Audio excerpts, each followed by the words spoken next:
Lunggana, Chapter Presiden Sudirman, Regional Jabar 3. Silakan Pak Lunggana. Ya, baik. Selamat malam orang-orang terbahagia di dunia. Terima kasih sudah kasih kesempatan. Nama saya Lunggana. Saya bergabung di Sudirman Chapter Jabar 3, di Regional Jabar 3. Terima kasih kalau saya sudah diberi kesempatan untuk menyaksikan Kan Cinta Kasih Tuhan. Saya mempunyai istri 1, anak 1, dan di FGB saya baru bergabung tahun 2018.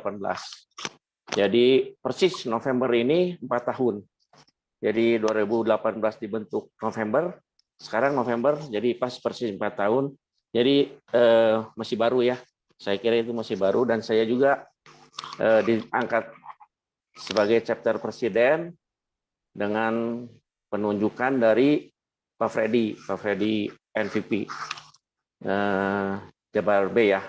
Jadi terima kasih untuk kesempatan ini. Chapter saya di Sudirman dibilang bagus, enggak juga bagus, dibilang jelek, enggak juga jelek gitu. Jadi kita punya member 7 orang, tapi saya bersyukur masih bisa yang aktif itu 4 atau 5 orang. Jadi saya tetap bergumul sampai saat ini, bergumul berdoa supaya setiap member di Sudirman Chapter bisa berkembang, bisa menambah gitu. Jadi ya kita juga minta dukungan doa dari teman-teman semua. Teman-teman, saya diminta bersaksi oleh Bro Tata ya dari VICT. Saya juga bingung mau bersaksi apa gitu. Jadi di dalam kebingungan saya, di dalam kebingungan saya apa saya mau menyaksikan, apa yang harus saya saksikan itu sebagai chapter presiden. Jadi saya memutuskan bahwa kesaksian saya ini adalah mujizat Tuhan yang sudah Tuhan kasih kepada saya, mujizat yang begitu besar, mujizat yang sampai saat ini tetap saya ingat itu. Jadi sebenarnya kesaksian ini udah lama sekali, udah 30 tahun yang lalu gitu. Jadi saya juga agak ragu-ragu juga apa ini kesaksian daluarsa. Tapi saya percaya Tuhan nggak memikirkan itu ya. Kesaksian kita itu dari dulu, dari sekarang sampai selama-lamanya itu merupakan cinta kasih Tuhan, dan kita rasakan itu semua. Ini kejadiannya 30 tahun yang lalu. Jadi saya menikah tahun 91. Tahun 91 saya menikah. Ya pada umumnya kan kalau kita nikah kan ingin satu keturunan, ingin punya anak gitu ya. Tapi berjalannya waktu sampai 1 tahun sejak kami menikah itu Tuhan belum juga memberikan keturunan itu. Ya kami bergumul, berdoa dengan istri, terus mencari jalan keluar, cari dokter sana sini, dan juga berdoa Tuhan kasih jalan, Tuhan kasih kesempatan kita mempunyai keturunan itu. Setelah 1 tahun sejak 92 itu tetap kami berikhtiar, mau periksa ke dokter, semua dokter di Bandung sudah kami datangi, tapi ya masih belum berhasil itu. Ya yang kami ketahui cuma satu aja, bahwa istri saya itu ada satu kelainan pada saluran ovariumnya yang berfungsi hanya satu saluran aja gitu. Jadi tapi itu tidak menghambat kami untuk mendapatkan keturunan. Dengan satu saluran pun kata dokter masih bisa gitu ya. Jadi ya kita berusaha terus berdoa, bergumul sama Tuhan, berdoa setiap hari. Terus berarti kita mesti periksa lagi terus gitu. Jadi setelah itu saya juga memeriksakan diri juga pada saya. Tapi belum ketahuan gitu penyebabnya apa daripada saya. Dari istri udah ketahuan bahwa saluran ovariumnya kan jadi nggak bisa mangkat gitu, jadi nggak bisa mengeluarkan sel telur gitu.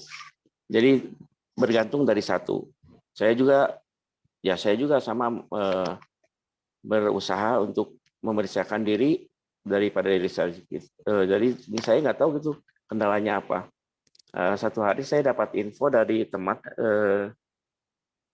ke Surabaya aja, itu ada dokter di sana. Itu urolog bagus, dokter Adi kalau nggak salah di Dharma Wangsa, saya ingat itu 30 tahun yang lalu, ada di Surabaya, bisa mengatasi kelemahan saya gitu. Jadi saya pergi ke sana, ya kebetulan saya juga sering ke Surabaya dua bulan atau 3 bulan sekali karena saya keliling sebagai sales sepatu. Jadi ada kesempatan untuk berobat ke sana.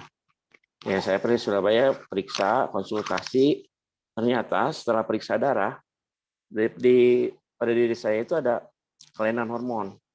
Jadi ada hormon FH sama LSH itu. Saya juga nggak tahu singkatannya, sampai sekarang nggak tahu singkatannya apa gitu. Cuma ditulis dari FH dan LSH.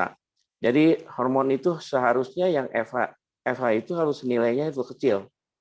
Jadi nilai FH kecil, ya nilai LSH-nya harus besar. Pada diri saya terbalik. Jadi LSH-nya yang kecil, FH-nya yang besar. Jadi itu mempengaruhi semua produktivitas. Ya udah gitu. Ya kata dokter udah diobati dulu aja. Kasih obat selama 6 bulan katanya. Kalau pengobatannya ini 6 bulan nggak bisa, nggak ada perubahan, terpaksa harus dilakukan inseminasi atau bayi tabung. Itu bayi tabung jalan terakhir. Kita mau melakukan inseminasi aja katanya. Ya, kami berdoa sama Tuhan, ya puji Tuhan. Saya masih diberi kekuatan sama istri, minta pertolongan agar kami dapat menjalani itu semua. Dan kami juga berdoa, kami tidak mau menjalani kedua tindakan itu gitu. Jadi inseminasi nggak mau, bayi tabung saya juga nggak mau ya. Apalagi bayi tabung dulu itu udah 50 juta tahun 92. Bayangin 50 juta uang dari mana gitu tahun 92 itu. Kalau sekarang nggak tahu berapa ya. Ya, akhirnya udah kita berobat 6 bulan, 6 bulan saya berobat. Ternyata 6 bulan belum berhasil juga gitu. Jadi tetap kita berdoa, bergumul sama Tuhan. Tuhan kasih kesempatan kepada kami berdua. Kalau Tuhan percayakan satu keturunan, Tuhan kasih gitu. Itu dengan iman. Maka ya setelah konsultasi ke dokter selama 6 bulan nggak berhasil juga, saya kembali lagi sama istri ke Surabaya. Ya katanya ini nggak boleh terlalu lama dengan pengobatan yang 6 bulan ini. Itu pengobatannya berupa suntikan itu. Jadi setiap seminggu 2 kali itu harus disuntik. Jadi saya beli obatnya juga di Bandung agak susah gitu. Jadi kita beli obatnya di obat yang besar gitu, farmasi besar. Jadi ya udah kita jalanin 6 bulan nggak ada, kita programin nanti inseminasi kata dokter bulan Desember. Saya ke sana setelah 6 bulan itu dari tahun 92 itu awal bulan Maret, bulan 9 saya ke dokter lagi. Katanya ini tetap harus inseminasi karena obat ini nggak boleh diterusin sampai 1 tahun gitu. Jadi hanya 6 bulan aja.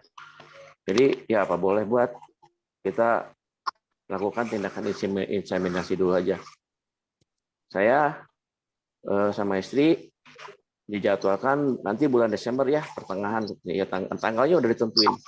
Jadi kita cari tempat penginapan di Surabaya karena prosesnya itu harus 3 sampai 5 hari.